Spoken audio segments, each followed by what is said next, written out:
think I'm on, yep. After closed session, in the continuing interest of transparency and open government, I will report in public session any outcome from today's 2 closed session pieces of business that we did. Item 21.7, advice was received and no direction was given to staff in regard to this matter. And 21.8, no direction was given to staff in regards to this matter either. So we will move on now to proceed to continue with our meeting. We left off at 11.1, the media inquiries, and Councillor Miles is on the board. Thank you, Mr. Chairman. I'm going to withdraw the motion. Okay. Do you need anything? Okay. Okay, the motion is withdrawn. 11.1, no, there's nothing to talk about. There's motion's withdrawn. Is that correct, Mr. Clerk? Okay. Okay. All right. We will move on to item 14.1, the notice of motion outside policy requests, and Councillor Medeiros is on the board. Thank you, Acting Mayor.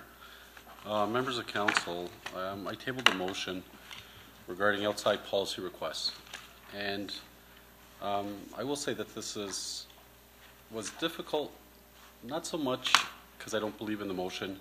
It's difficult when you're always dealing with internal staff, people we work with on a daily basis, people that, you know, we have that you believe in, come to work and do the best thing that's right for the municipality. It's difficult just because where it seems that we're moving forward, we seem to still have to deal with issues that arise from, you know, previous years. But what was raised really, you know, to me, spoke to a culture that existed. Notwithstanding, when we talked about previous councils, well publicized, you know, expenses, etc. So just speaking to my motion specifically, and that's why the second last clause, I included it. But you know, receiving comments from my colleagues, and I do appreciate the comments provided. I would like to take out the second last whereas. Previous councils, audit and budget committees failed to identify the OPR practice, and keep the motion as is. I think it's our duty to have some form of external investigation. I believe it's our duty, and what the public want is they want to have trust and confidence that their monies are being looked after in a way which is responsible, which is legal, which is in a way which is supposed to be done and authorized by council. This report, and which the audit report was released, the auditor did a good service in providing this report and making it public. But I did hear, and it was crystal clear, that by no way was this the focus of the audit report. It was information that was, from one way or another, was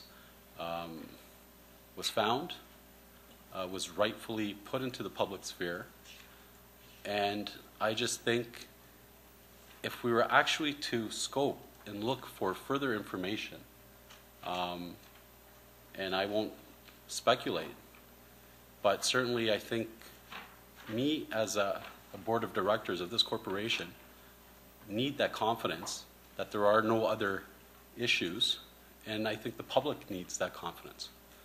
So members of council, I hope you can support me, and I hope it's a unanimous decision by council to support this motion, because we have to show and be unified in this decision that we make and show the public. We are responsible to the public, and I think it's our duties to fulfill what our mandates are. So I look towards a unanimous decision by council, a unified decision, which ultimately is about bringing Brampton and clearing Brampton and pushing Brampton forward and looking towards the future confidently that we've addressed a lot of these ongoing issues that come from the past and not, who knows if it exists currently. So I look forward to the debate. I look forward to the comments, and I thank you for the comments which were previously said. Thank you.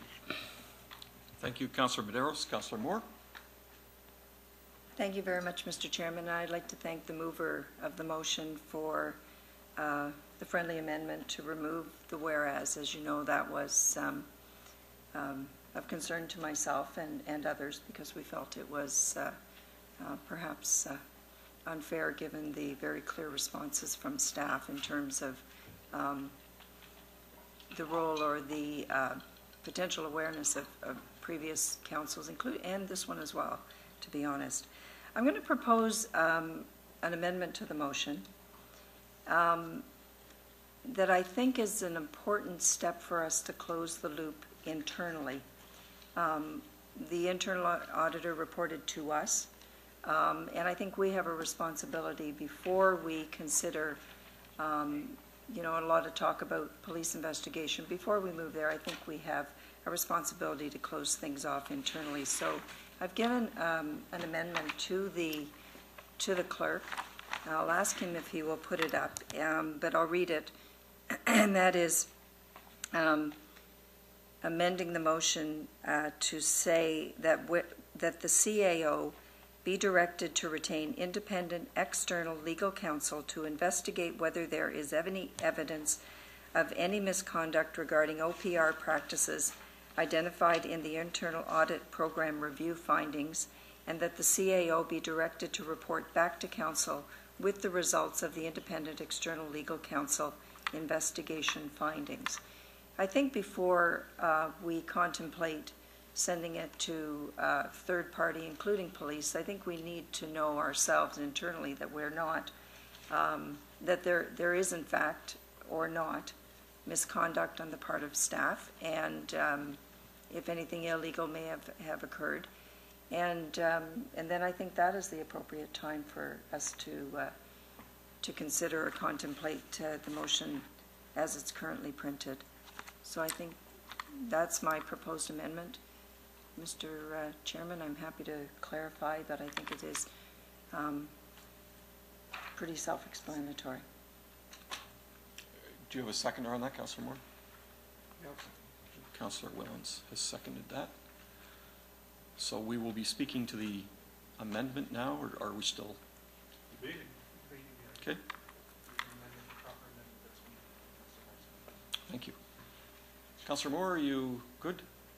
I'm fine. I just think it's important. We've spent a lot of time building up and trying to recover confidence in our staff, confidence in this council that we're moving in the right direction. And I think, you know, this motion speaks to the confidence that we have in our CAO.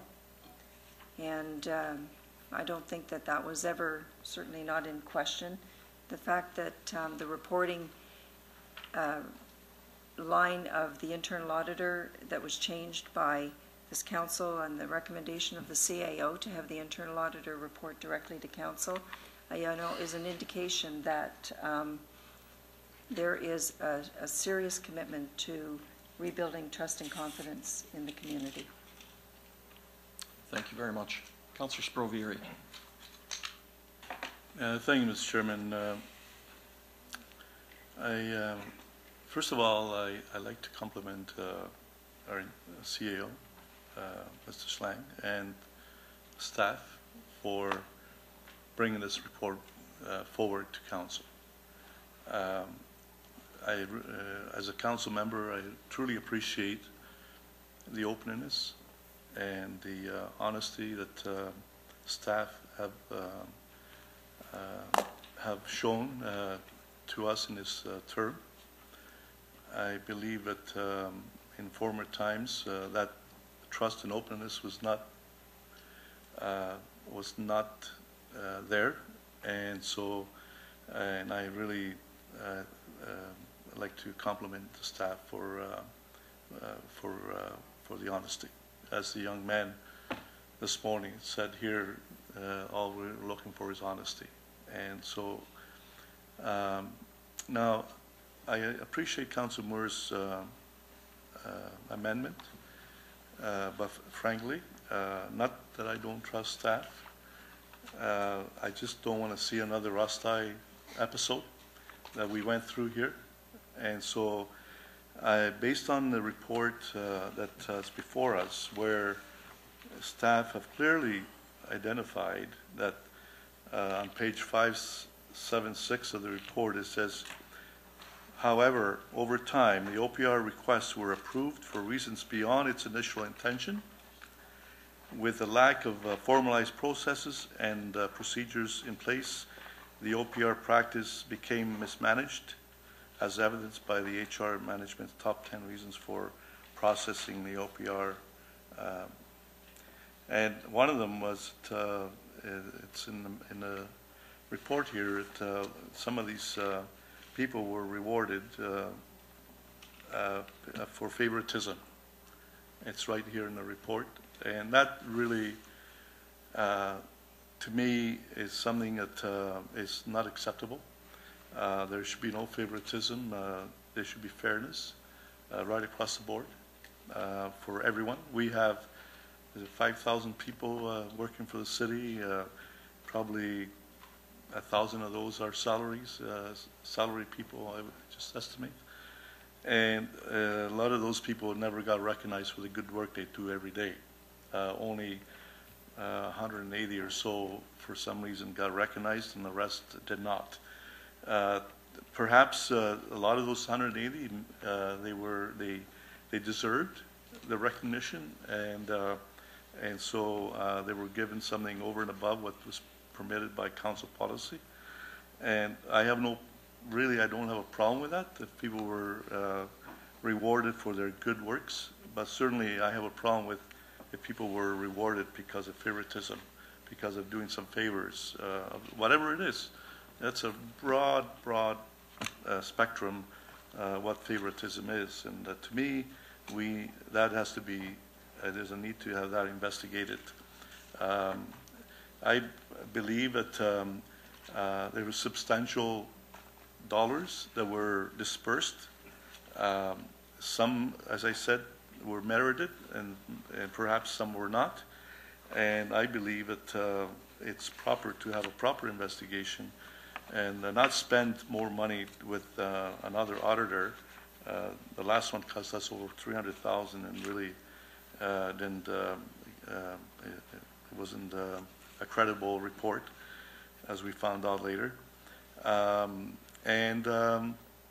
So I'm going to also amend the motion, Mr. Chairman, that if Councillor Moore's amendment fails, that we actually ask the OPP to come in here. It's not going to cost the taxpayers any money to have the OPP come in and have a look at. They have a fraud SWOT, and maybe it wasn't fraud, but it could have been breach of trust, which is also a crime, a serious crime, breach of trust, when people who we trust do something that should not have done.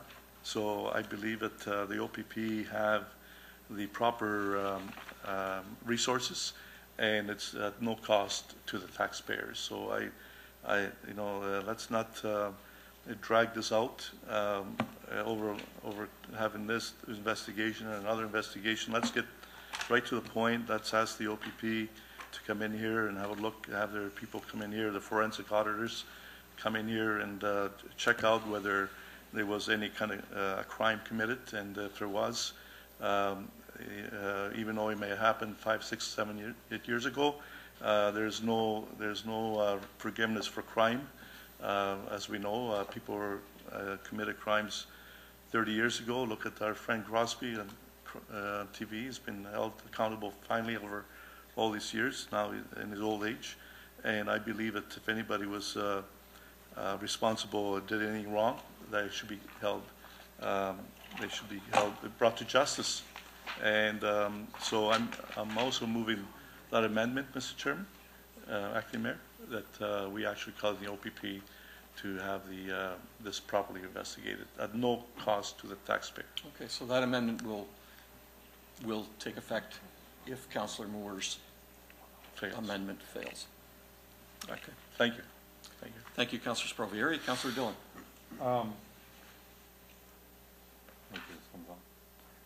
Thank you so much. Through you, the chair.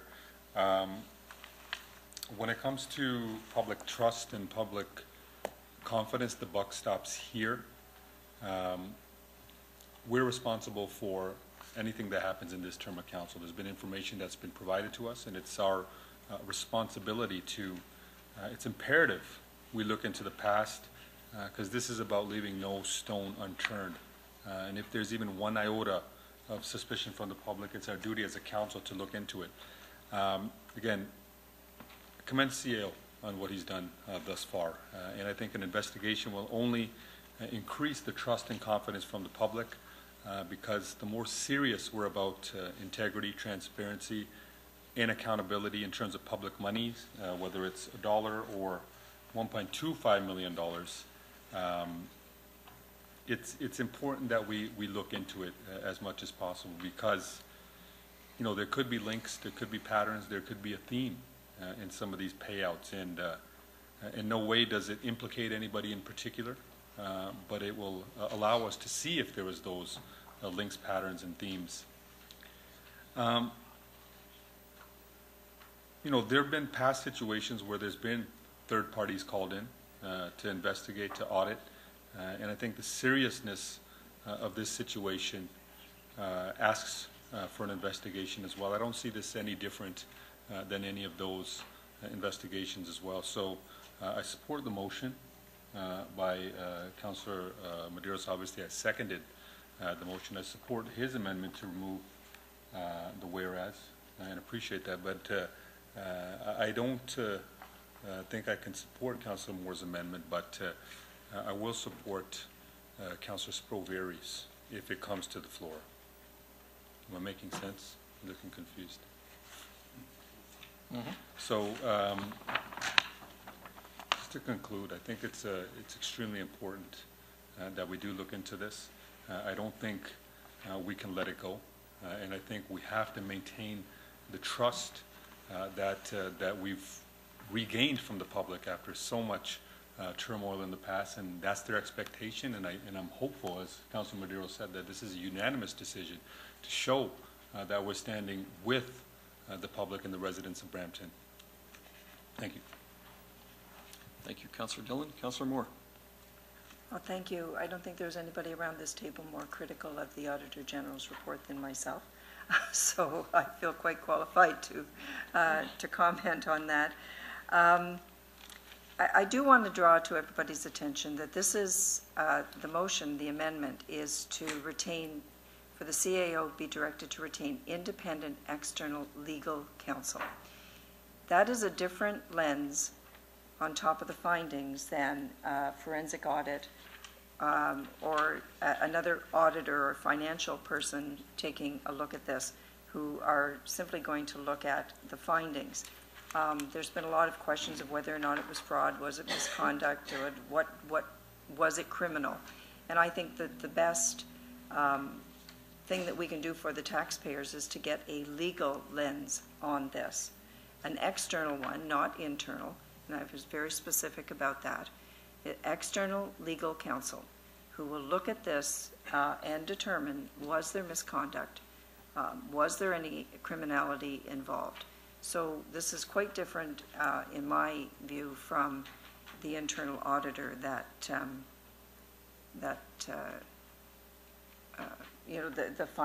that we had for the Southwest Quadrant. I also want to say that the findings that were presented in the audit report, in large part, in fact maybe in all part, were because staff in the department felt that they were in a safe and supportive environment to bring forward some of their concerns to the internal auditor. And I think that's a testament to the change in culture around City Hall, where people feel safe, where they feel supported. And in fact, the period of time when the OPR policy or practices were being used was not actually part of the audit period. It was because staff came to the auditor the internal auditor during investigating in the department and said, we think you should look at something else. And our internal auditor did. So I think that is something that Harry, as our CIO, needs to be very proud of. And as members of council, we need to feel very proud about that as well. And I would hate to see other employees across the corporation not provide that level of cooperation to our internal auditor because they fear that we're going to, quickly send it to for a police investigation without first having a legal lens applied to the findings if we deem that to be necessary. Thank you. Thank you, Councillor Moore. Councillor Paleshi? Thank you very much, Mr. Acting Mayor. So I have some questions on, I guess, the original motion and getting to the gist of it, down to therefore be it resolved that the city requests an external investigation be concluded. Just to the mover of the motion, are you requesting?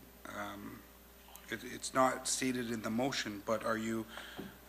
Is it your intention to ask the OPP, like Councillor Sprovey is indicating, or who are we going to get to do the investigation?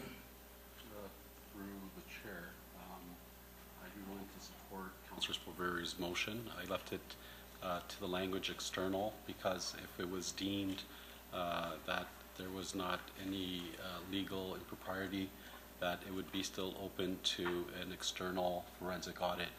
I still think that there has to be a third independent party to look at our the whole program, to look at the whole policy. But with the amendment brought forward by Councillor Sprovey, I'm more than willing to accept his amendment should Councillor Moore's amendment fail. Okay. I guess I need to ask Councillor Sprovey a question. How can you say that if we get the OPP to investigate, that there's no cost to the taxpayers?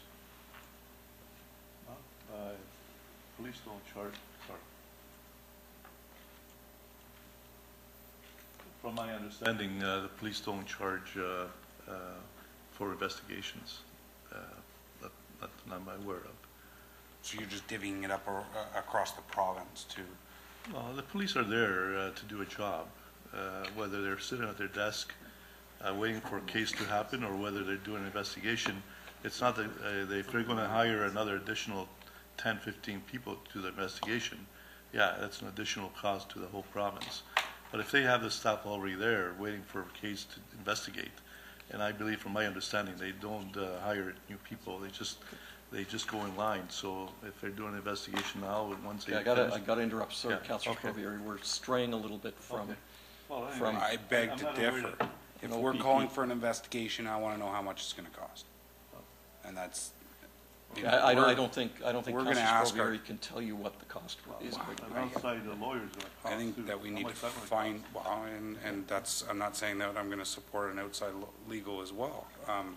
I think we need to understand how much something's going to cost before we Ask the lawyer. determine whether it's going to be Ask the lawyer. something that we do in-house or something that we hire somebody to do. I don't know if there's any evidence or information that indicates an investigator is required. I find it hard to believe. I was surprised that McCarter, the Auditor General, wasn't able to uncover this. And I know some members may say, well, that's not what he was looking at, but he's an Auditor General. No disrespect to Mr. McCarter, but I don't know what his terms of reference were in what he was supposed to look at. But from an auditor's point of view, I thought that in discussing some of the items related with auditors, it was their best advice to me that they would identify something like this. To legal counsel, has legal looked into this audit and reviewed the audit? Yes, we have reviewed the audit internally. Okay, and have you provided, or are you going to provide members of council with a report that shows any evidence of any misconduct? Or did you find any evidence of misconduct? I accepted the audit as it was presented and was not aware that the audit disclosed misconduct as such beyond breaches of policy. And speaking in terms of breaches, was there any breach of trust that you found? I did not review the report for that, and I think it would be a bit of an assumption to make to come to such a conclusion. Thank you. Dennis, would you be capable of reviewing the audit to find out if there's actually any breach of trust? Are you the capable person? I know you're very, very busy, and I know you're a good lawyer, but I might be capable of reviewing the audit, but I would not be capable of giving council an independent opinion, being a member of staff. So would your suggestion be that if we wanted somebody to dive a little bit deeper in this audit, that we seek outside external legal advice? Through you, Mr. Acting Mayor, there are firms who undertake what essentially are workplace investigations for the purpose of uncovering or just determining whether or not misconduct, including fraud, has occurred. And those kinds of firms are specialized in that form of investigation. Do you think that it would be better if we went to them with, it was very clear that the audit wanted a follow-up audit to ensure that that this practice was no longer taking place. It was the auditor here at the City of Brampton ensured us that a follow-up audit will be done. Would it be beneficial for council and for the public to have that follow-up audit completed and then ask then for those two audits to be referred to an external legal counsel?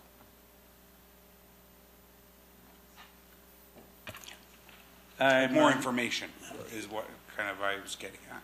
I'm not certain that that is a legal question as such. One would have, in that event, I think, 3 levels of review, and to me it's a question for council to determine what level of review is acceptable. Is there not, can we not relate this to something else within the corporation, Harry, I'm a person that likes information, and if I have the more the information, the better. Through you, I can only tell you exactly what the auditor said in her report, that she doesn't feel there's anything that she observed that would be in need of a further investigation, and that she would do a follow-up in 6 months at that point where we would come with a revised policy. But again, that's council's choice if that's enough for you. So in talking to legal, we felt, that an independent legal firm that specializes in this. Sorry, Harry. Say that again. When I was discussing this with legal, if council, first of all, the auditor said there's nothing she saw that would warrant further investigation. She's already provided that to you. So, when I saw Councilor Medeiros' motion, when I talked to legal staff and got some advice from them, is then if that's not enough for this council to validate that, this isn't happening anymore and there was no fraudulent activity, it would be best to look at an external independent firm that specializes in workplace activity that might detect fraudulent behavior. But our auditor, who is capable enough to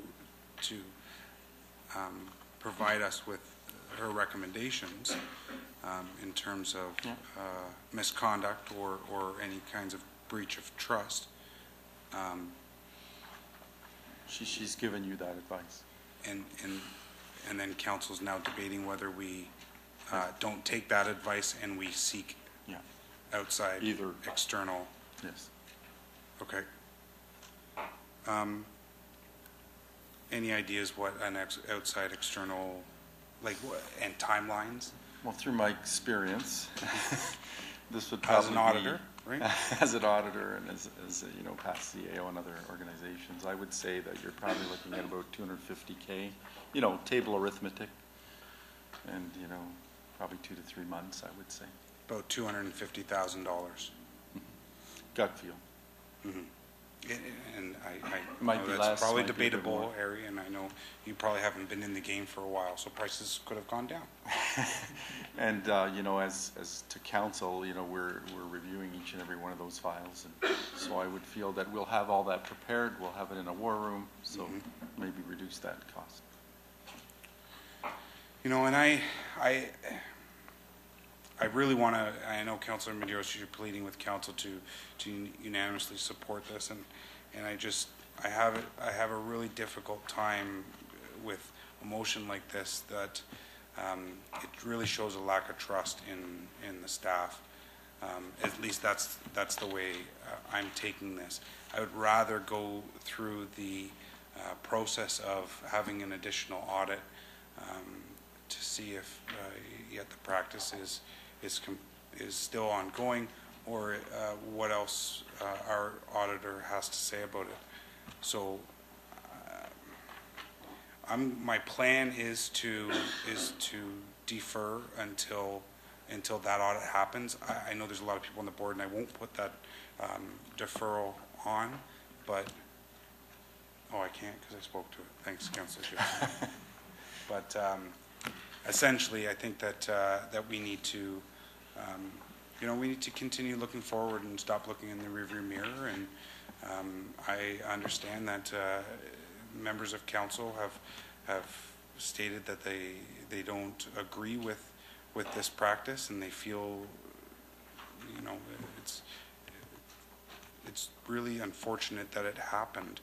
I think that we deserve, or I think that we need to have, rather than ask the taxpayers to fund anything external, we need to do something about this internally and show the public that we can essentially handle the business of the corporation internally before we seek external advice.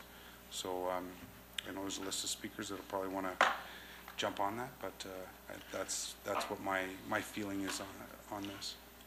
And through you, Chair, I wanted to remind council that our HR director, new HR director, prior to the audit report coming forward, had said that we need to modernize our salary administration policy. And so that's all in the works. She presented to you that that'd be done in Q3, Q4. Mm-hmm. Sorry, one more question was, did the audit, did it mention anything about non-discretionary salary increases? Do you recall? I don't recall, so I don't know why we would investigate it if it... I don't recall that at all. Okay. I could check on that for council if it differs, but there was nothing like non-discretionary. Okay. Thank you. Thank you, Mr. Acting Mayor. Thank you, Councillor Palashi. Councillor Medeiros, we are now on our second round of speaking for some people, so we do have a fairly lengthy agenda. So. Yeah, speaking to the amendment, and I guess I could have called point of order, but I didn't. When talked about this shows not trust in staff, I would say this not shows you representing the public, because what this tells me, ultimately, and I think Councillor Dillon said it right, the buck stops with us. I appreciate, with all due respect to our CAO, I appreciate our CAO's responsibility to staff. My responsibility is to the public. And there's public outcry right now. Either I live somewhere else and, I'm not walking the streets, having residents come to me to ask about being outraged about what's happened. Look at the context of that time period. And this is why it was so relevant. And I took out the whereas.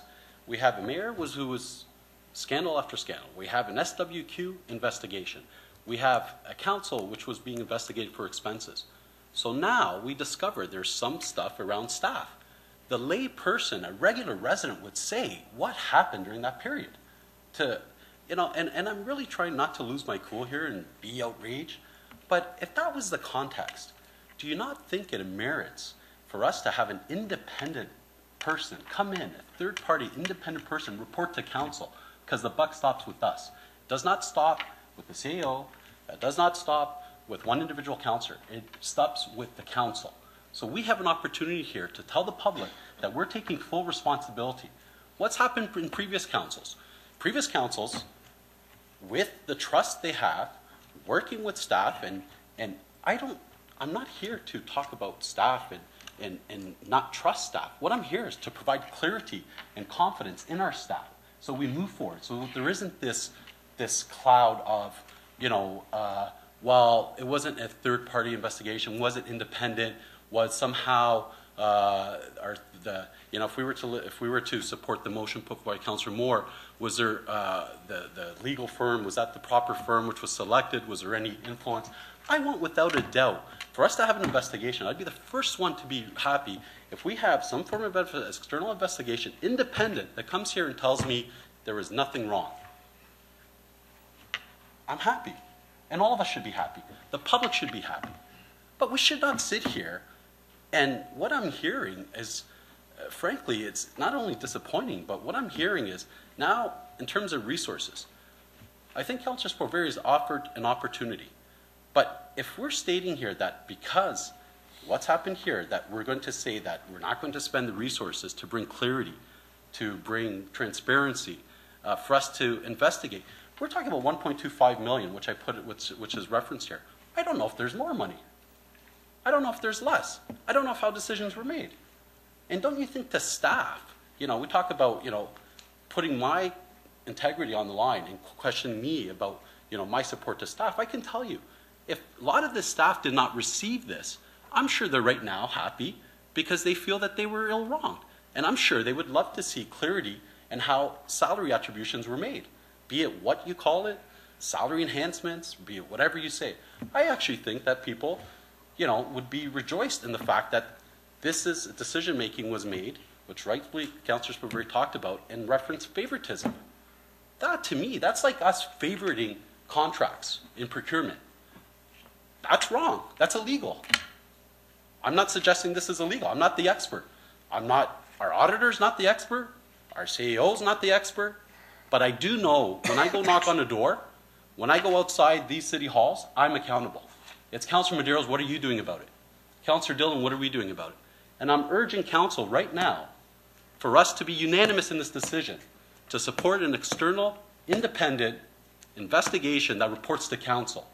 Not anywhere else, reports to council, because that's who we are accountable. So I'm urging council not to support the amendment put forth by Councillor Moore, and that we put the amendment by Councillor Sporveri on, and we support it unanimously. Thank you. Thank you, Councillor Medeiros. Councillor Dillon, second time as well. Yep. I agree with everything that Councillor Medeiros says. And I think his passion is warranted when you're dealing with the trust of the public, the confidence of the public in their hard-earned money. You know, I would expect anybody to have the passion that we saw from Councillor Medeiros. But, you know, accountability and transparency don't have a cost. You know, just to reverse a little, we're talking about the public. You know, they go to work every day. They don't have time to check in on every agenda, but they elect us to look into this stuff because it's the public purse. There was a council, and I agree, there was a culture at that time. There was an OPP investigation.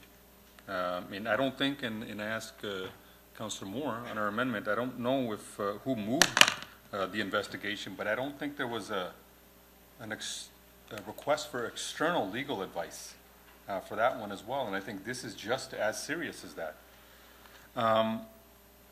And I do think there's enough evidence and suspicion as it is, and I think who else better than the OPP, as Councillor Sporveri has recommended, to do what's requested in Councillor Moore's amendment. Why do we need a middleman? And I think that'll cost even more if we're talking about costs.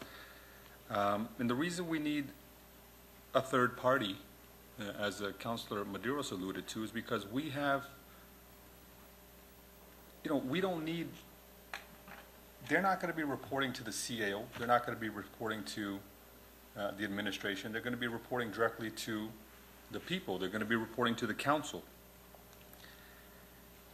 If you take a look at the beginning of the term, we did have McCarter come in.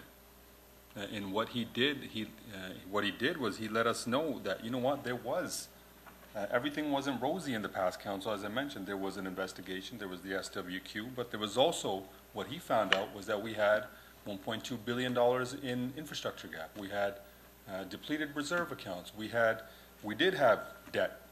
And so that's because we got somebody third party looking at our books, and I think that's the same thing that applies here now, is that we do need an independent third party to investigate and let us know what's going on. So again, I was just speaking to the amendment put forth by Councillor Moore. I don't think we need to waste time and have a middleman. I think we need to go straight to the source, and I think it's just going to waste time. I think it's going to waste more money, more effort.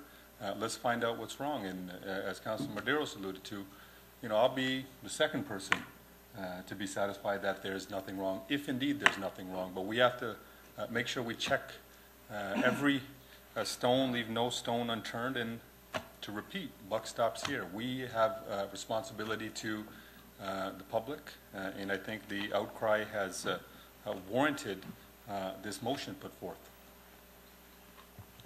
Thank you, Councillor Dillon. Councillor Gibson? Call the question. Okay, question has been called. Majority vote to call the question, but there are some councillors who have not spoken. Do they want to speak? They're not on the board. Okay.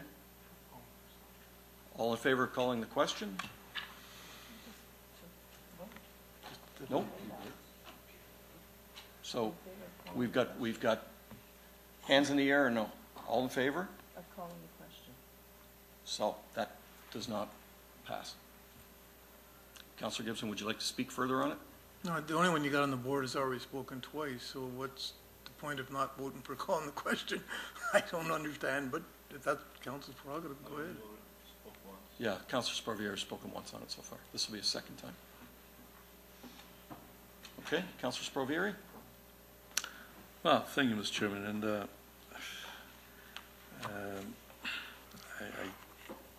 just want to point a few points out. First of all, getting a lawyer, outside lawyer, to give us a legal opinion, they're only opinions. You can go to 2-3 different lawyers and you'll get 2 or 3 different opinions. That's how lawyers operate. Bringing in an auditor, well, they're not perfect. The 2014 forensic audit didn't catch this irregularity, and the McCarter 2015 did not catch this irregularity. So bringing another auditor in, who knows what they'll find. Our CAO's job is to fix what's broken here, and he's been doing a great job. And this is an example of how he's fixing the problems. The CAO, if we don't have an investigation, the CAO cannot, even though he can fix going forward, he cannot bring the offenders to justice. If it was a wrongdoing happened for 1.5 million, or 1.25 million, maybe even more, he can't fix that. He can't bring people to justice. So that's out of his hands. As you were, I just came to my mind where that Duffy, $90,000 Duffy investigation cost the public $5 million, I believe, to investigate that. For $90,000, that wasn't even, it was just a gift. Okay, we should focus on our own business here. So $5 million was spent just to bring justice to that issue. As I said before, the police investigation don't charge the municipality for investigations. Whether it be an auditor or whether it be an outside lawyer, they will charge the Brampton taxpayers. So to me, the police are a much, much better deal Not only are they independent, but they're a much better deal. The responsible thing for us to do as a council is to do the right procedure. And the right procedure for this unauthorized expenditure of taxpayers' dollars, over $1.5 million, $1.25 million. The responsible thing for us to do is to do a proper investigation. And the only people who can do a proper investigation are the police. And now Peel Regional Police, they actually did not investigate a former complaint because there was Okay, let's not go there. So the natural people to investigate is the OPP. They have the resources, they have the experts. They can come in here, they can do their investigation at no cost to the taxpayers of Brampton, and they will either say there was nothing wrong, nothing was done wrong, there was something wrong, there was maybe there was criminality, and if there was criminality, they take action and they bring the people to justice. You know, it's so simple. I don't know why we're spending all this time here arguing who should be doing the investigation. Should it be an outside lawyer, an auditor, or the police? To me, the police are the natural. They won't cost the taxpayers of Brampton any money. The other ones will. They're the most reliable people to do a thorough investigation. And to me, that's the natural way to go. And I don't know why some members of council are buckling the right move. So anyway, Mr. Chairman, I just hope that, as Councilor Madero say, that it will be a majority decision or a unanimous decision so the taxpayers will know that all members of council are concerned about how their tax dollars are being spent and have been spent. Thank you. Thank you, Councilor Sprovieri. Councilor Gibson. Thank you, Mr. Acting Mayor. First of all, if Councilor Moore's motion doesn't pass, and Councilor Sprovieri, you know this, we cannot direct the OPP to do an investigation. You can only ask for a police investigation. We were told that the last time. And Peel Regional Police, the local police, Peel Regional Police will determine where it goes. Councilor Sprovieri, you know that. We went through that the last time. So this motion, you can't support it the way it is, because it wouldn't go anywhere. Just some advice there. If you're going to direct it all, you're going to be directing it, whether you like it or not, to Peel Regional Police, and they will determine where it's going to go. And if you don't believe me, let's ask the lawyer, which I think Councilor Moore's motion would have probably given you that advice. Just a word of caution. Thank you, Councilor Gibson. Councilor Paleshi, second time. And last. Thank you, Acting Mayor. So just a couple of things that had been mentioned. Councilors aren't sure if it's only a 1.25 million. Could be more, I guess it could be less. They don't know if that's the right amount. We have to make sure, we have to check, we have to double check, we owe it to the taxpayers.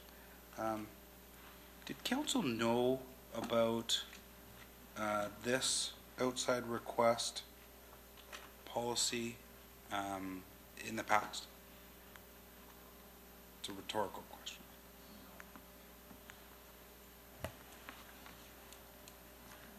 Did any of us know about it? Have we ever said that we've known about it?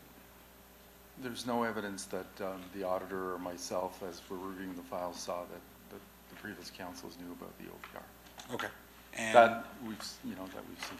And the auditor brought it to our attention.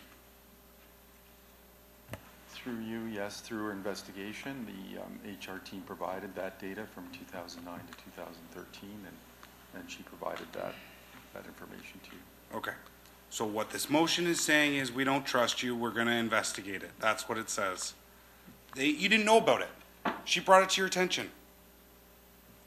Let's do a follow-up audit to ensure that this is no longer a standard practice. Let's do a follow-up audit and make any adjustments to that audit that you seem fit to make you feel comfortable. After that, we'll have more information, and at that time, we can make a decision. So based on that, I would like to refer these motions until after the secondary audit is complete. Is that a proper referral?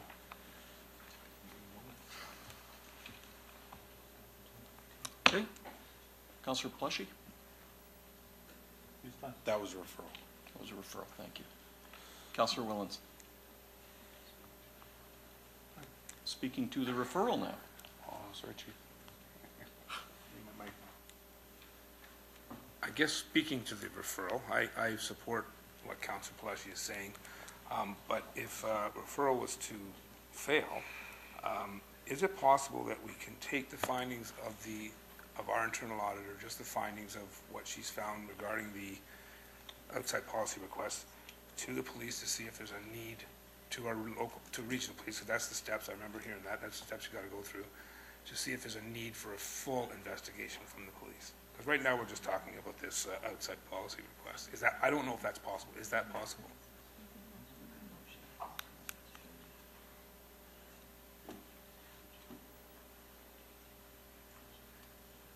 Because that might satisfy. Through you, getting the legal advice, we could ask them, and it's, the jurisdiction is the Peel Regional Police. Yeah. Okay, thank you. Thank you, Councillor Willens. Councillor Fortini? Thank you. I'm sorry I'm late. I had another function. So I kind of missed part of the meeting, but I wanted to ask, can I go directly to OPP or has to go to Peel? To refer. Yeah, it's... Through you, Mr. Chair, Peel Regional Police has jurisdiction. I believe that the procedure that's followed would require them to intake and determine where it goes. I can't give you a definitive opinion on OPP, but that's my expectation. But my second question, wouldn't they be in conflict with some Okay, of them? Pat, we can't speak to that. We're speaking to the referral right now. I kind of missed most of it. Yeah, sorry. No problem.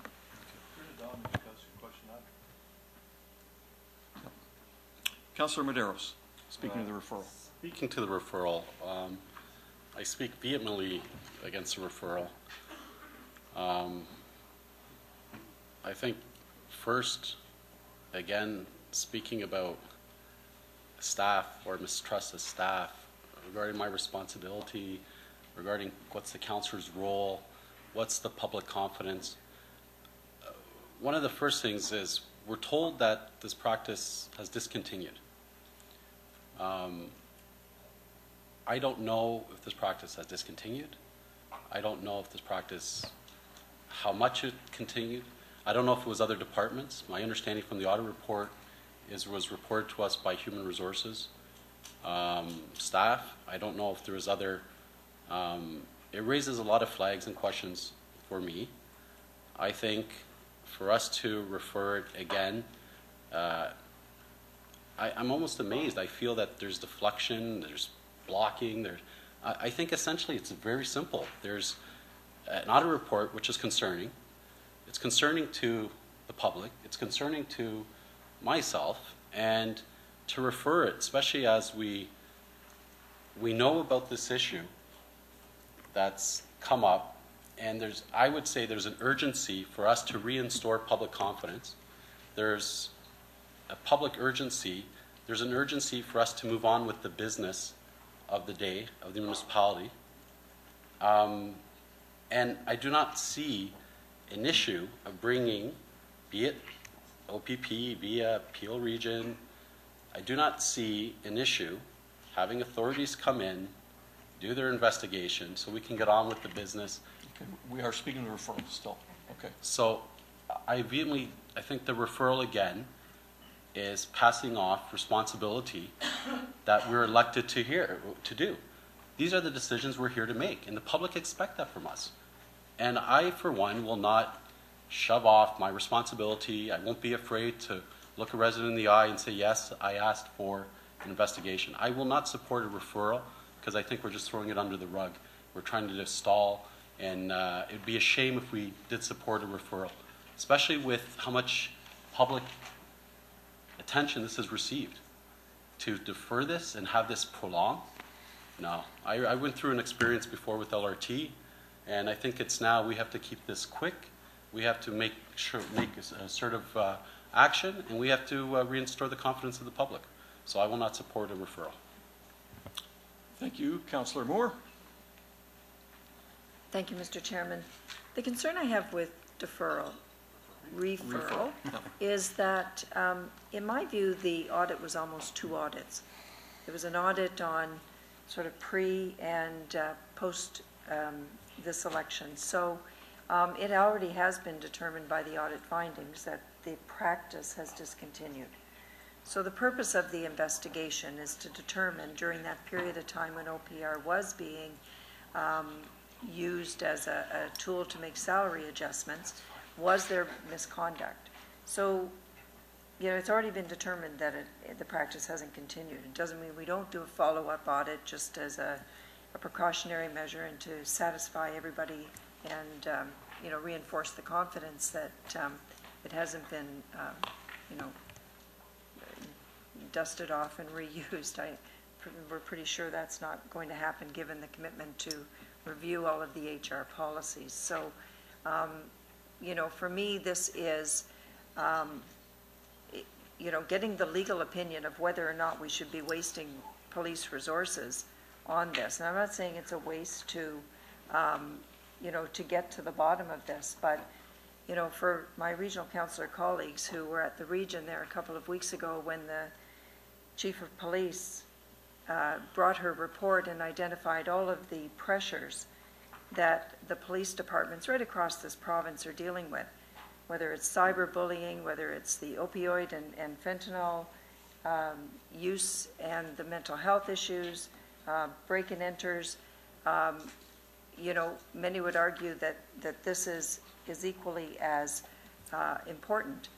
And I'm not suggesting that it isn't, but I am suggesting that before we use scarce police resources, that we at least satisfy ourselves internally that there was, in fact, misconduct or not.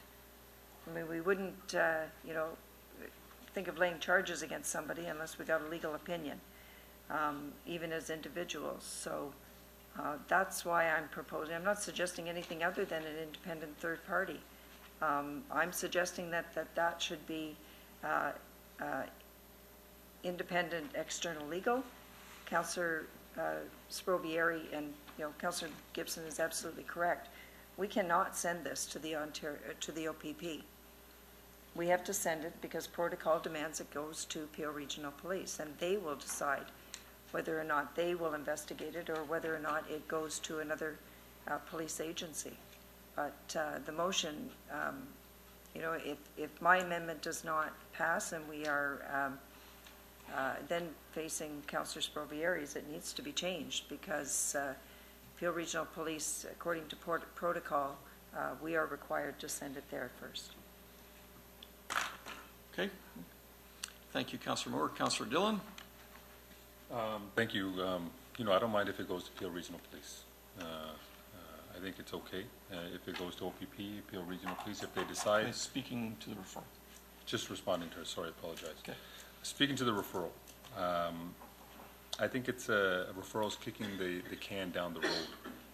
I think Councillor Paleshi said that, you know, let's find out if it's continuing. I think we've already come to the conclusion that it's not. Maybe it's worth looking into a little bit more. I don't know. That's what an investigation will find out. You know, and I think Councillor Paleshi also mentioned that we need to look internal even more. But we already know that something happened. It's like saying if there's a fire in your living room, we should go run upstairs to check if there's fire in the bedrooms as well. If there's a fire in your living room, call the fire department. And then they'll be able to check everything out if the house is safe and the house is secure. So I think we've seen a fire in the living room. I think we saw some misconduct done. I think we need to call the authorities and make sure that they come and check everything, that rather than we do an internal inspection Again, because they're reporting to council, they're reporting to the residents of Brampton. And, I heard scarce police resources. I don't think it's up to us to judge, what, if this is, wasting the police's time.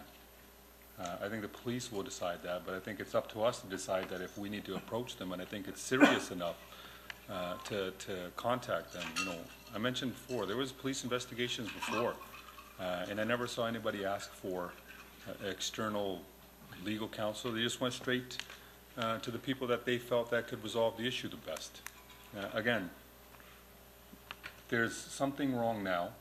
Let's call the correct authority to handle it. Thank you, Councillor Dillon. Councillor Palashi? Second time on the referral and last. Thank you, Mr. Acting Mayor. Just with the comment about the fire, I believe taking these steps would be contacting the fire marshal's office to see if there's a fire in the bedrooms. I think that if we ask the fire department to go check and see if the bedrooms are on fire, that's internal still. So I'm not sure that analogy was accurate. But I understand, I think I understand where you're going. Harry, do other municipalities have a similar practice in terms of this? You're speaking to a referral? Yep, speaking to the Well, referral. nobody else is, so I figured I'd just go off on it too. Connected to the referral.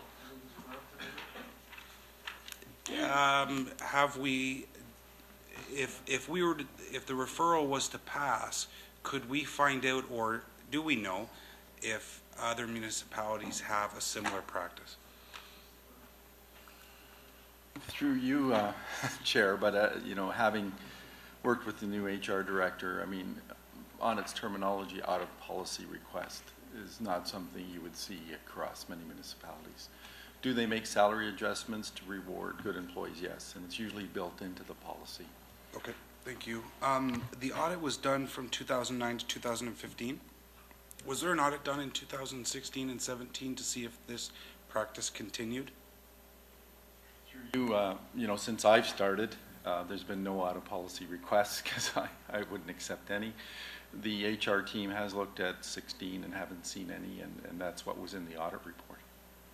Okay, But they because the auditor discontinued had in- mentioned at that time that she had not looked at The anything HR team- outside of the 2009, 2015. Councillor Palashi So still. the HR team and then myself have looked at everything since, and there's been no OPRs. Okay. I believe that strongly that we owe it to our taxpayers to make an informed decision. I think that the follow-up audit, like the auditor suggests, is the right thing to do, and I'm not opposed to going that next step, councillors, and supporting you on a decision, based on what what our auditor suggests, in the follow-up. I don't think that a knee-jerk reaction should be made here. I strongly believe that we should continue to look forward and not really dwell too much on the past, and support our auditor and the audit that she is about to undertake as council's kind of direction and support during the audit committee meeting. Thank you. Ooh. Oh, I was about to say we had an empty board. Councillor Miles. Thank you. I listened to the conversation and the debate. I don't believe that this is going to end until this investigation. So I will support a police investigation. Okay. So members of council, a referral motion has been placed by Councillor Palashi. I was going to ask if Move the chair be heard. move the chair be heard. I've not had any input onto this as yet. Listening to everybody speak, there's definitely a desire by the public, a strong desire. I've heard it over and over and over, to have this end. one way or the other. We're not going to get the money back. We're not going to get the money back. If there's criminal activity involved, then I'm a firm believer that we have to hold people accountable for what they do as members of City Hall and public employees. I don't have a problem with that. I don't have a problem with having the police investigate in some way. In saying that, I put complete faith in our auditor as well. She found this anomaly. She found it. She reported it. CAO brought it to our attention. Full disclosure, full transparency. She did, sorry, without any hesitation. And I commend her for that. The investigation is going to be looking at other areas of the organization as well. We're going to be looking at audits there as well. And the findings, I said she found things that nobody else had found. The other, McCarter, and they didn't find those things. They were found internally. So, but I do have a question. If the referral, speaking of the referral, if the referral fails, I want to make sure that this notice of motion is sufficiently worded that it becomes effective. And what I mean by that, Councillor Medeiros and Councillor Dillon, is that what it says here is, be it resolved that the city hereby request an external investigation. So are we deciding that it will be a police investigation, or? Okay, so we will wait for the amendment. But if the amendment does not pass, what specific third-party investigation are you looking for?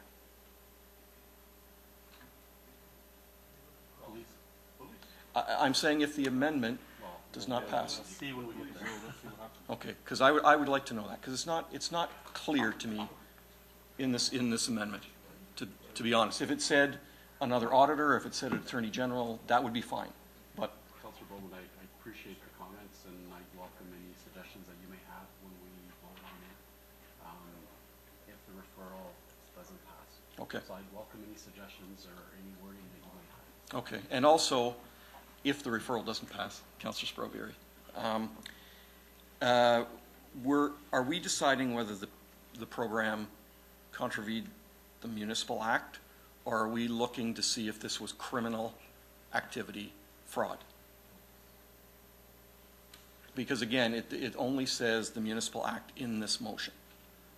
So I want to make sure that if we're going to go after that this is ironclad, that we don't end up back here again arguing about what we're going to have, what we're not going to have in this motion. So it does say specifically to the Municipal Act, but I have a feeling we're looking outside the Municipal Act as well. I have a feeling we're looking at fraud and/or. So what I'm suggesting is, if Councillor Sprovieri's motion does not pass, that we can make some amendments to this motion to make it so that we do something.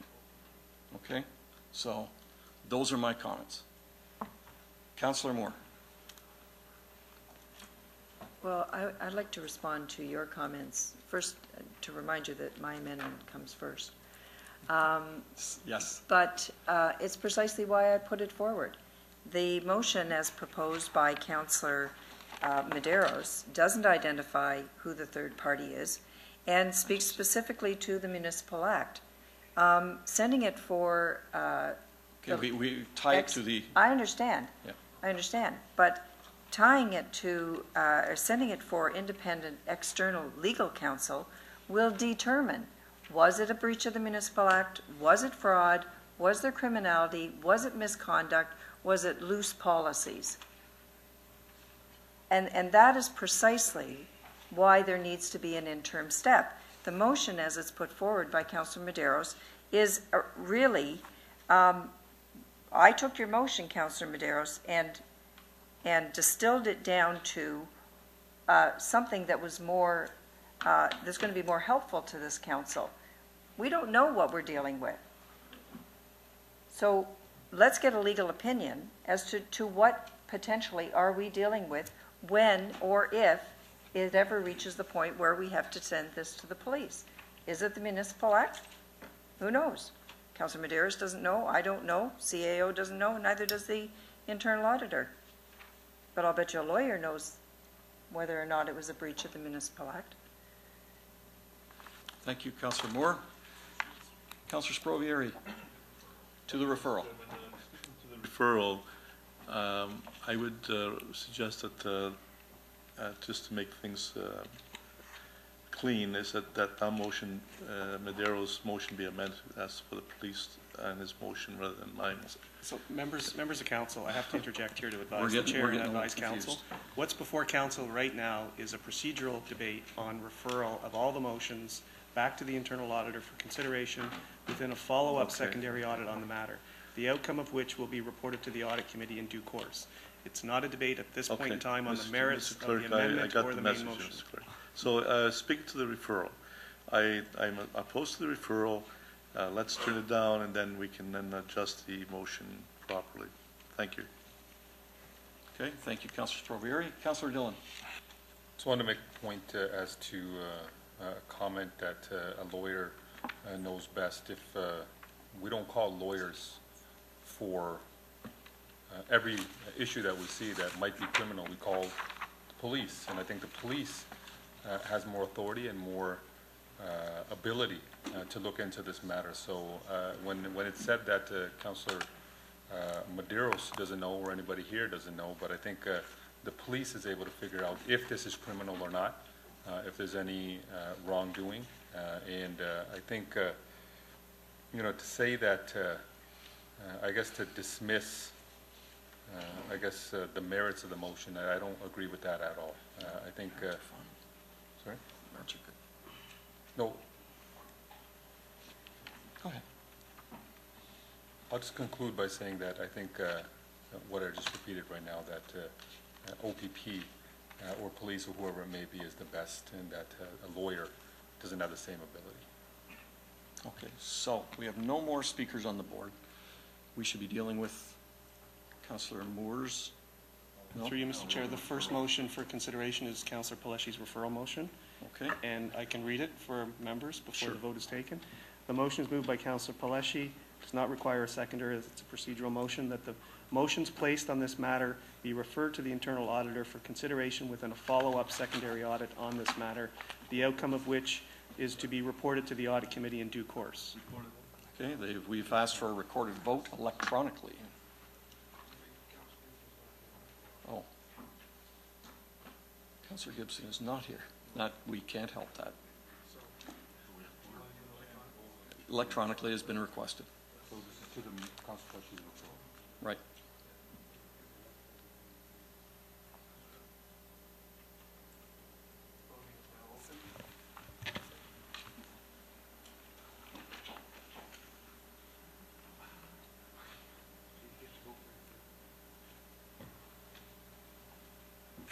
All members have voted. The referral motion does not carry. 2 to 7. Okay.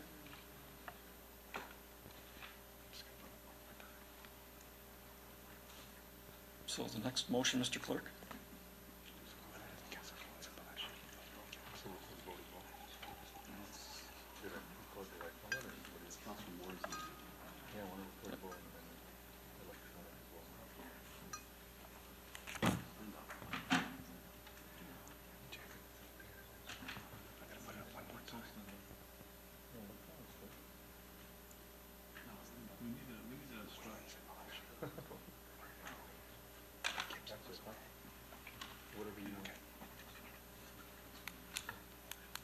Okay, members of council, Mr. Chair, the next motion would be Councillor Moore's amendment. Okay, recorded vote's been requested. Would you like the motion read or not? Yes, please, sir.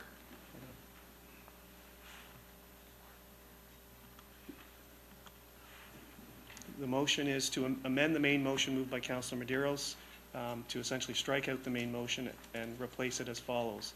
Therefore, be it resolved that the CAO be directed to retain independent external legal counsel to investigate whether there is evidence of any misconduct regarding the out-of-policy request OPR practices identified in the internal audit program review, and that the CAO be directed to report back to council with the results of the independent external legal counsel investigation findings. Okay. Recorded vote's been requested. Voting is now open. All members have voted.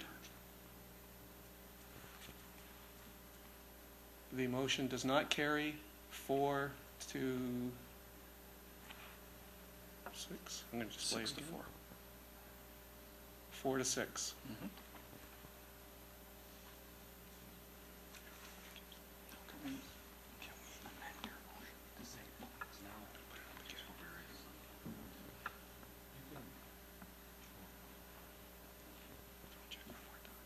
Sorry, Mr. Chair, we're having technical difficulty, so it's not staying up on the screen long. That's why we're displaying it again, Sure.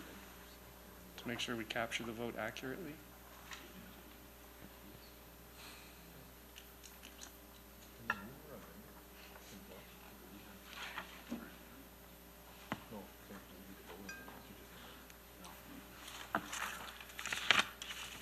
Mr. Chair, the next motion, it was moved by Councillor Sprovieri, and it essentially would be an amendment to Councillor Medeiros' motion. So Councillor Medeiros' motion, I can put on the screen if that's the will of council.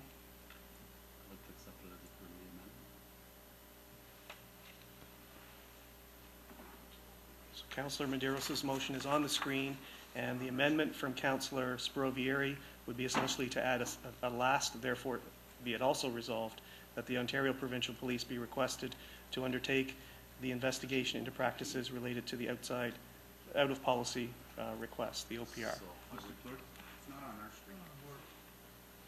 It's through you. It's not on the screen because it hasn't been typed out. Mr. Clerk, I'd like to speak to that motion.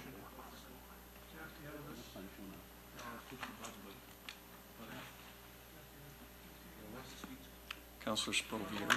No, I can't see anybody on my board. Oh, over here. Councillor Paleshi? Just off, yeah. question of clarification.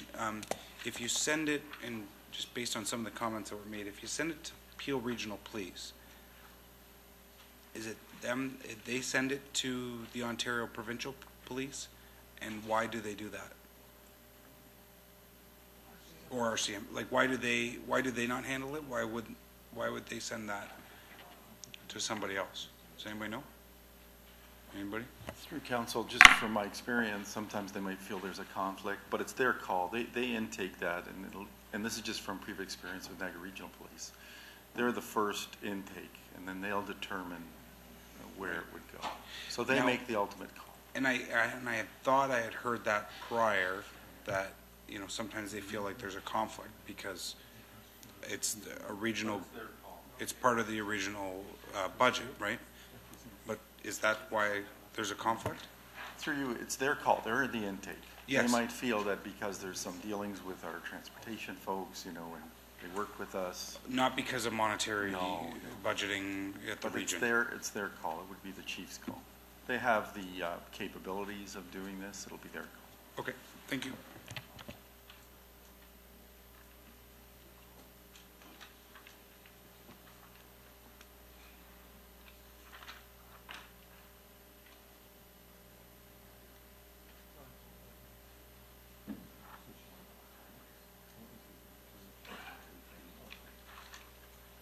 Okay. Councillor Sprovieri, you're on the board still? I'm changing the motion, Mr. Chairman, to say Peel Police, Okay. and they can decide whether OPP should be involved. Okay? Okay. You okay there, John? Yep. Yep. Councillor Miles? It's okay. I just got my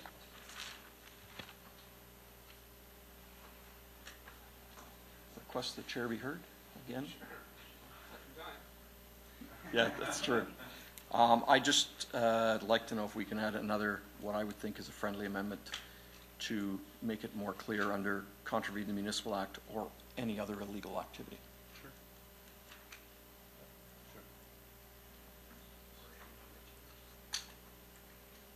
any other legal activity.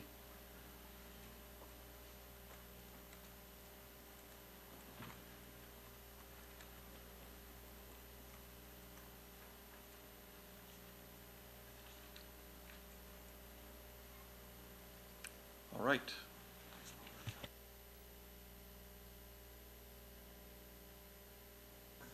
Just a question of clarity, and I just asked before, the non-discretionary salary increases. Why are we asking them to investigate that? Can anybody tell me?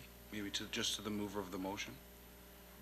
The non-discretionary salary increases.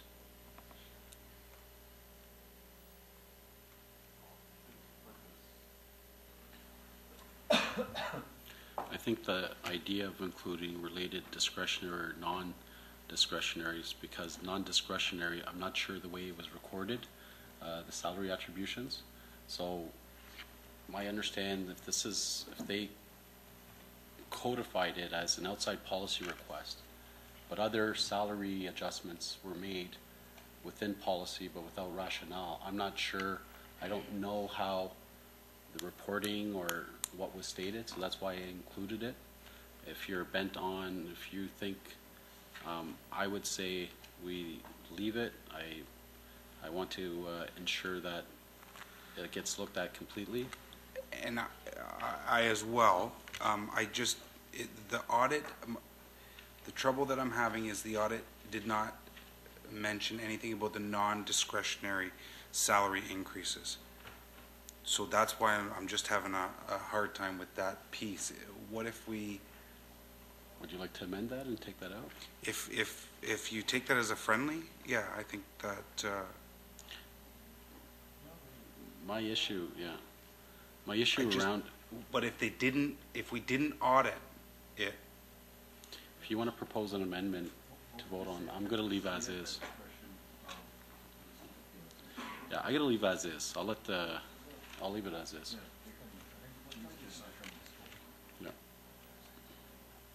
Yeah. Hold on. You're now asking the police. I'm not asking anyone. I'm asking to vote on the motion. My motion is as is. I appreciate the question. I've given my rationale.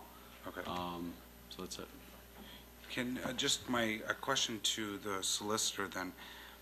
If we are asking this investigation to look into the audit and their findings, and we've added the non-discretionary salary increases portion, are we opening up, like, are we causing any issues that may be perceived in the investigation? I'm not sure.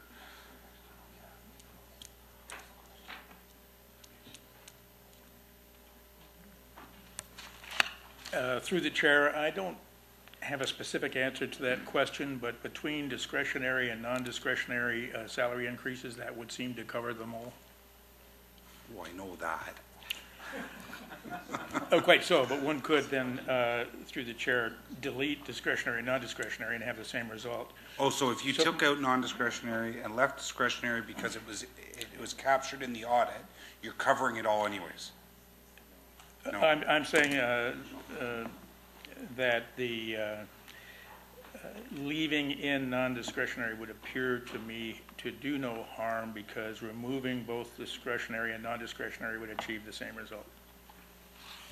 Removing? I don't know. Now I don't know what you said.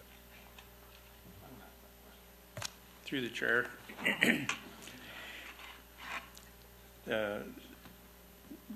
As it stands, all salary increases are in play or engaged in the investigation.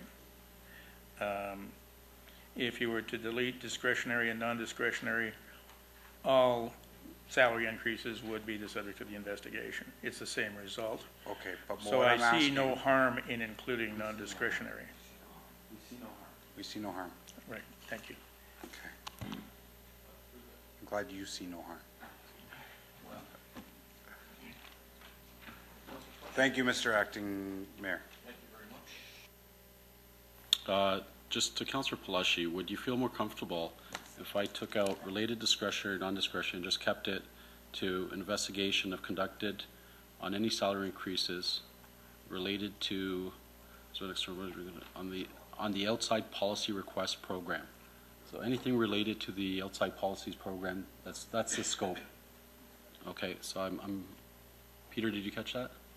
So you can take out related discretionary and non-discretionary and just put any increases due to the outside policy request program or codification. Salary increases.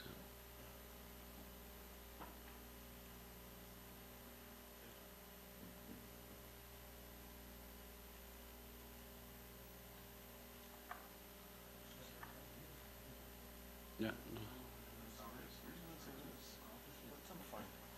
It specifies, but I'm comfortable with that. You okay? Yep.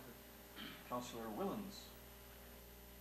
Just quickly for a point of clarity, you've got that first part, therefore be it resolved, and then the bottom, that the Peel Regional be requested. Is the intent that the external investigation is going to be done by the Peel Regional Police? Is that the intent of this? Because right now it reads that you could separate that and one could fail and then you bring an external auditor in.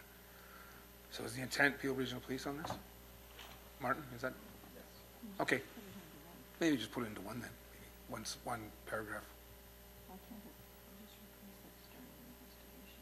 Or just replace the external investigation and put the Peel Regional Police.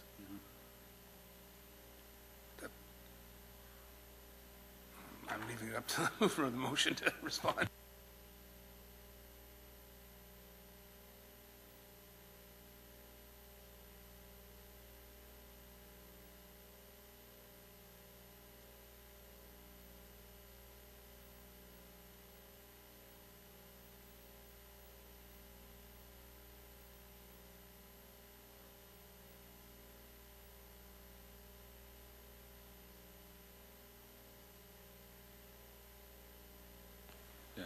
Does the amendment, or the friendly amendment accepted by Councillor Medeiros to take out discretionary and non-discretionary, does it achieve the same result, or does it have the same meaning as the new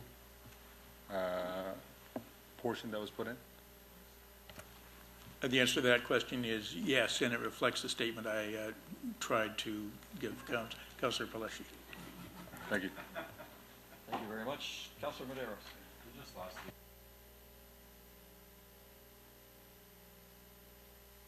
So I thank you for the friendly amendments.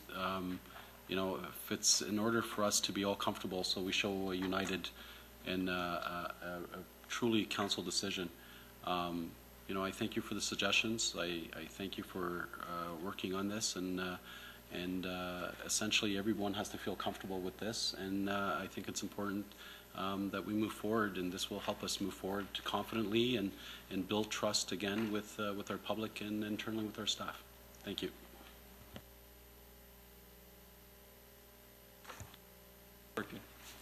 Thank you very much. I think we're ready to vote. Recorded vote.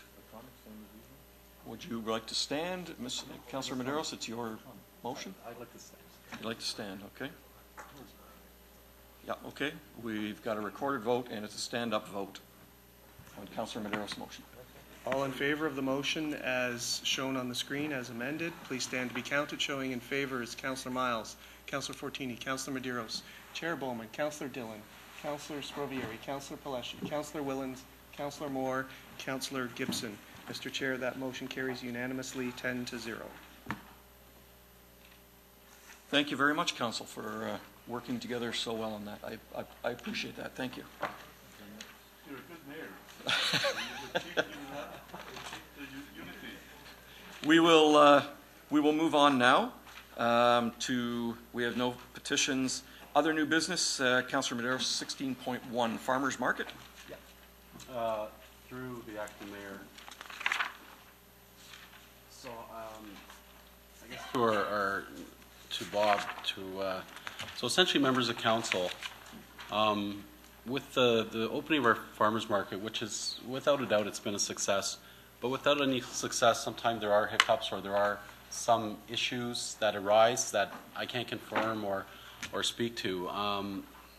And simply because of the timing and because it's a seasonal nature, I wanted to direct staff to just go back and consult with BIA members just to ensure that there's an opportunity for them to participate in the farmers market. And if for some other reason or other rationale, and the reason being, Bob, staff did a fantastic job. You guys have been doing a great job, but as a member of the BIA and as some of my businesses, I've heard different things. I've heard a business having 3 or 4, I guess, booths. I've heard, and I've witnessed, having participated and attended the farmers market, I saw several, I guess, non-farming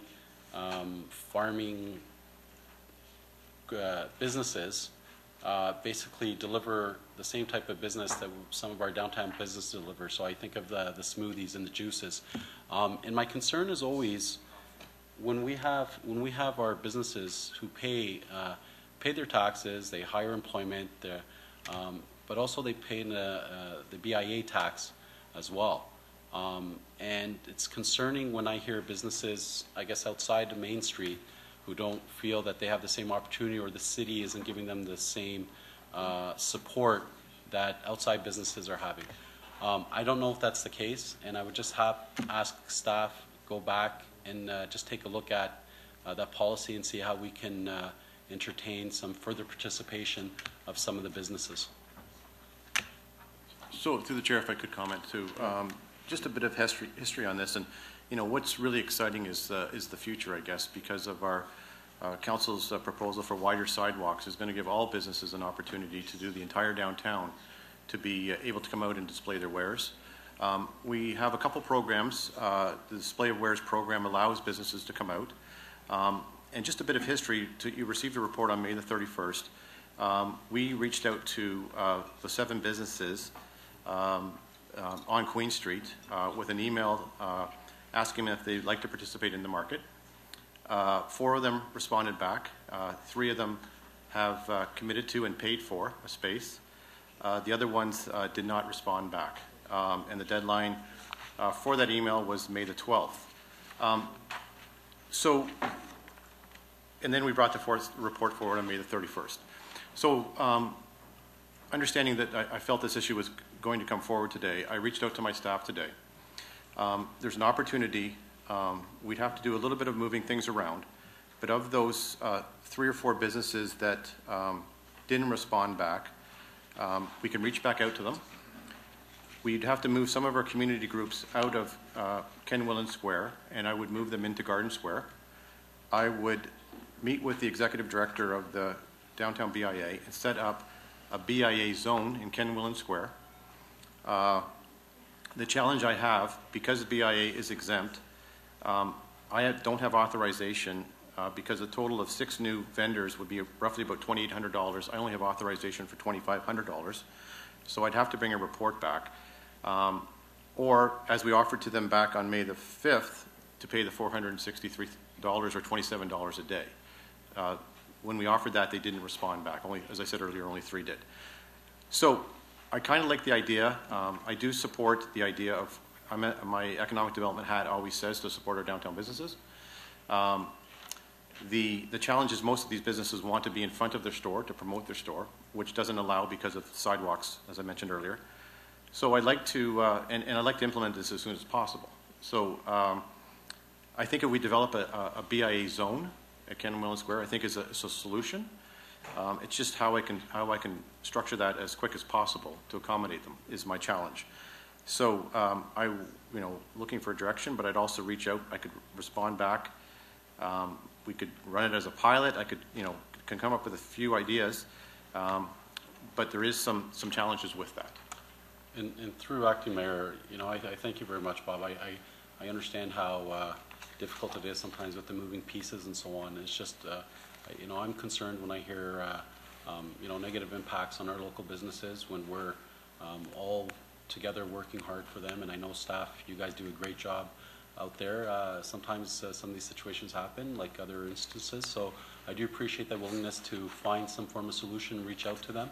I'm comfortable with that. I don't need a motion, but if you think you need some specific direction, please let us know, and I'll allow my colleagues to speak to see if they have provide a little bit more direction and clarity.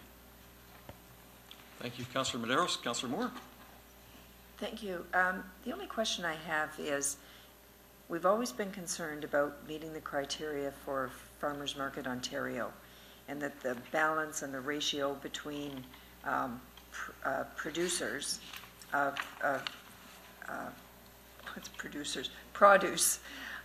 versus non-farmers market type of vendors. Are we concerned about jeopardizing our relationship with them, which is very lucrative and advantageous for the city of Brampton because of the advertising and promotion that the market has benefited from meeting that criteria? So, there may be an opportunity to, and I think, post downtown streetscape implementation, the downtown farmers market's going to look totally different. Next year's going to look totally different because we're trying to keep the farmers market downtown during construction. So I know staff are spending a lot of effort trying to figure out how that works, but maybe if you could answer my question in terms of the balance. Yes, through the chair, you're absolutely right. We need to continue to keep the 51% farmers.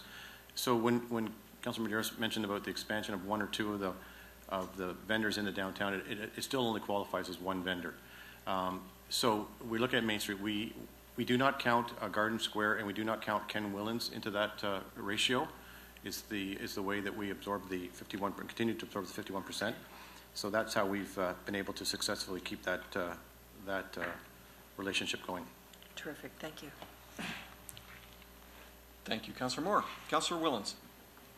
Thank you. Through you, Acting Mayor. I think this is a related question, Bob.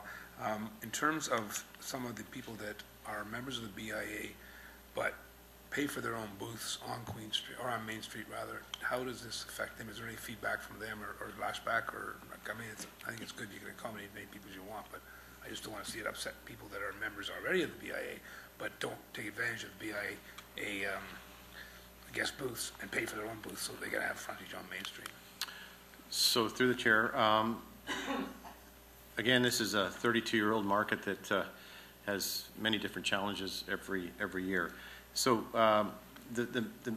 any of the businesses, and the policy has been, any of the businesses that have been on Main Street have not been required to pay their $463 because they were being impacted negatively by trucks in front of their store and so forth and so forth. So we continued that policy. This year, we did offer the group, if they wanted to go into Ken Willans Square, if they wanted to pay the extra $463, they could do that. So there's one business, Deb Kenny's, who's been in the market for many years, and Village Deli, who have paid, and Mauricians, they're in Ken Willans Squares, they've paid. Sur La Mode paid, but because of a situation in their restaurant, they decided we refunded them. So if this direction goes forward, I would have to refund and only feel obligated to refund those 3 businesses, and then look at dealing with the other 4 to come up with developing some type of zone at the BIA. So that's what we're facing. I think it's a good option. I like the idea of developing a BIA zone. We have a new farmers market magazine that we send out every week. They would be on the map. I could work closely with the executive director and the marketing team for the BIA to sort of really develop this area as a marketing opportunity. So I think that would be a solution that would accommodate and hopefully accommodate the BIA. Okay, I guess my question more was, let's use the Queen Gypsy for example. They're okay with paying for their own frontage on Main Street and not being part of the BIA zone, like that in that type of case. So for the BIA, for any business on in the downtown, their first spot would be free, and any additional spots they would be required to pay. Okay, good. Thank you. Thank you very much, Councillor Willans. Bob, you guys do a tremendous job on the farmers market. It's known everywhere as one of the best farmers markets in Ontario, so keep it up. Peter, do we need a motion, or are we just taking it as advice? Through you, to be honest, I'm not sure. Councillor Medeiros spoke about giving direction to doing consultation, then he said he'd step away from that. I haven't heard any other member move anything. True. I guess through the mayor, and just to clarify, I was comfortable that Boston, I think they're reaching out to some of those members to see if they can have an opportunity. So I'm comfortable with that answer. Beautiful. Thank you very much. That takes care of 16.1. Nothing under procurement matters. Government relations matters. There's a regional council meeting scheduled for Thursday, June 22nd. A briefing note has been distributed to members by the CAO's office. Do any members have any questions regarding the information provided to you? Seeing none, do we have a motion for that, Peter, or no?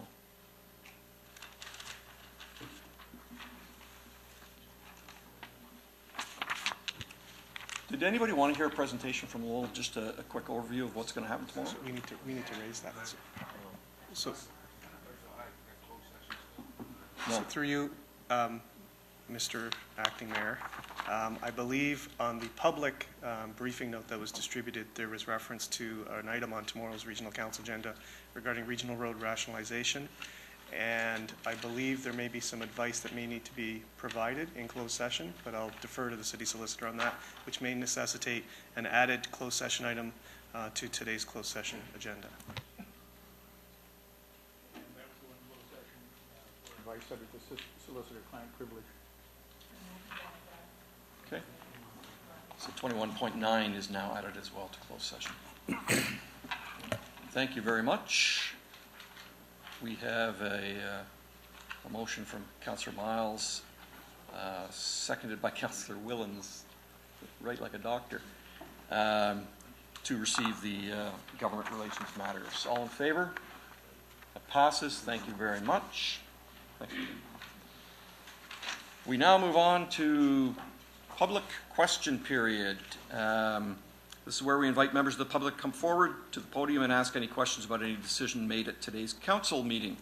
15-minute time limit for questions and answers. Are there any questions from the public about a decision made today? I'll ask again. Any questions at all? Are you waving, or did you want to come down? No. I was waving at. Just waving. Okay. Okay. So there are no questions for public question period. We move on to bylaws. We're now at the portion of the meeting dealing with the adoption of the city bylaws to give effect to council decisions made at this meeting and previous meetings. I have a motion by Councillor Sprovieri, seconded by Councillor Gibson, to approve the bylaws. All those in favor? That passes. Thank you very much. Carries. And at this point, it looks like we will move into closed session. This meeting is now recessed in order for council to consider in closed session business in the 6th floor boardroom. All meetings of council must start and end in public session. After closed session is completed, council will reconvene in the public session in the council chambers to complete its business on today's agenda, including reporting out any actions arising from its closed session portion of the meeting, passing a confirming bylaw to confirm the proceedings and decisions from this meeting, and adjourning the meeting. There needs to be only one point of contact. When we come back. Read it. Okay. So we have a motion to go into closed session. Moved by Councillor Willens, seconded by Councillor Miles. That council proceed into closed session to discuss matters pertaining to the following: 21.1 minutes closed session audit committee, June 6, 2017. 21.2 minutes closed session city council, June 7th, 2017. 21.3 minutes closed session of committee of council, June 14, 2017. 21.4 litigation or potential litigation, including matters before administrative tribunals affecting the municipality or local board, Ontario Municipal Board matter. 21.5 a proposed or pending acquisition or disposition of land by the municipality or local board, land exchange matter with the Region of Peel. 21.6 litigation or potential litigation, including matters before administrative tribunals affecting the municipality or local board. We've done 21.7, 21.8 earlier. We've added 21.9, advice that is subject to solicitor-client privilege, including communications necessary for that purpose. All in favor? We will now reconvene upstairs. Is it council's immediately? 5 minutes. Why don't we saw it off then and say at 5:20, 5 minutes?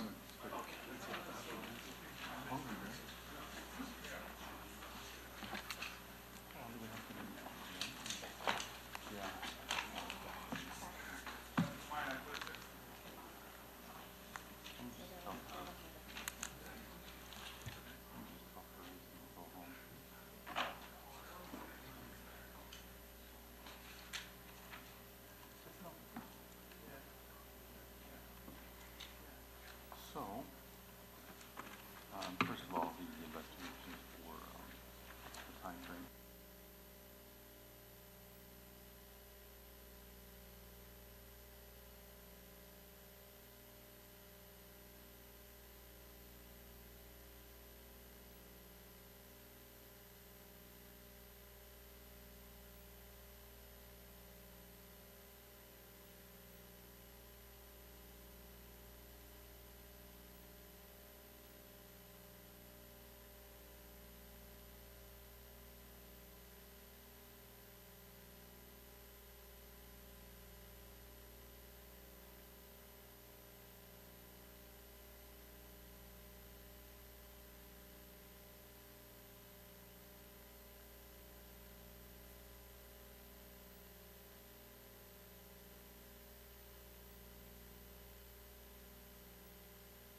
Okay, in the continuing interest of transparency and open government, I will report in public session any outcomes of today's closed session business. As a result of our closed session business today, I wish to report the following.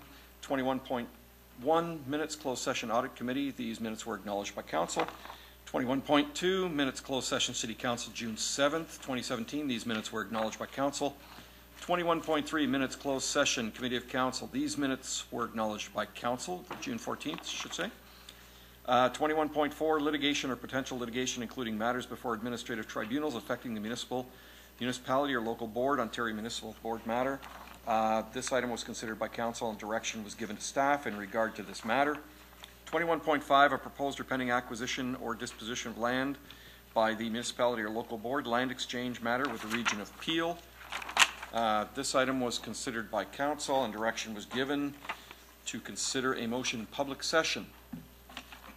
And okay, the motion is on the screen. If everybody can have a look. Can I have a mover?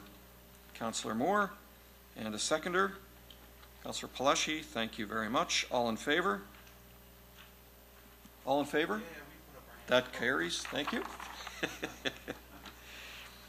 Okay, and 21.9, that was just received. 21.6, litigation or potential litigation including matters before administrative tribunals affecting the municipality or local board. This item was considered by council and direction was given, including considering a motion in public session. I will read the motion through you, Mr. Chair. It's 3 parts. Part 1 is that staff be directed to reimburse Aaron Mills Development Corporation for their overpayment of cash in lieu of parkland dedication in the amount of $270,829.62.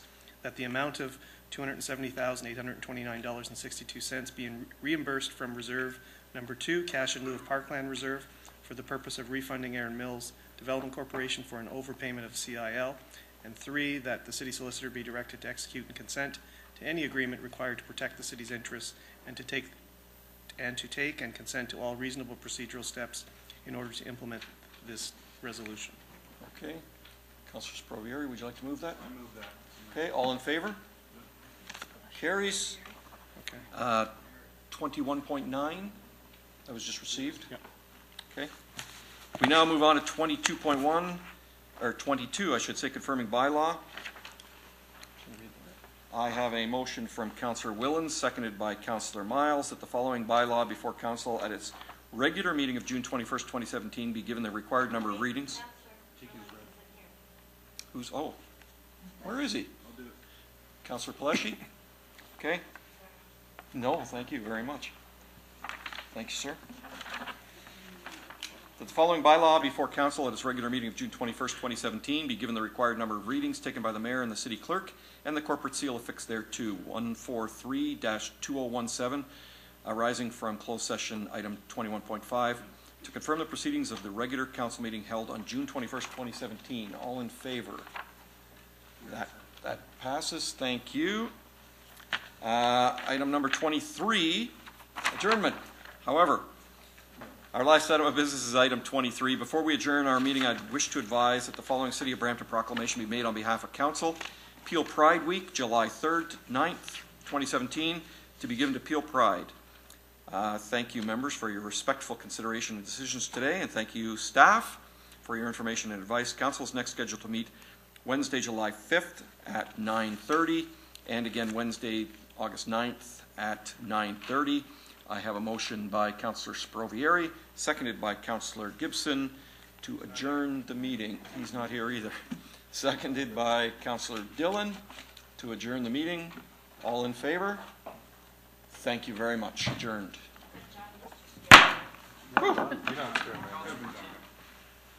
Wow. Thank you.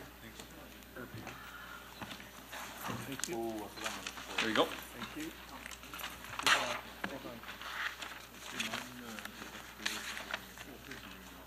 Yeah, or you can just bring it down tomorrow. Okay, thank you. Thank you.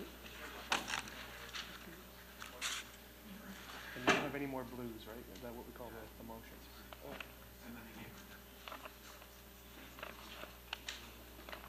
Thank you. No, just that's the covers? Okay, good. Is it a different color blue? No, thank you. I heard it's red and green, but it's blue?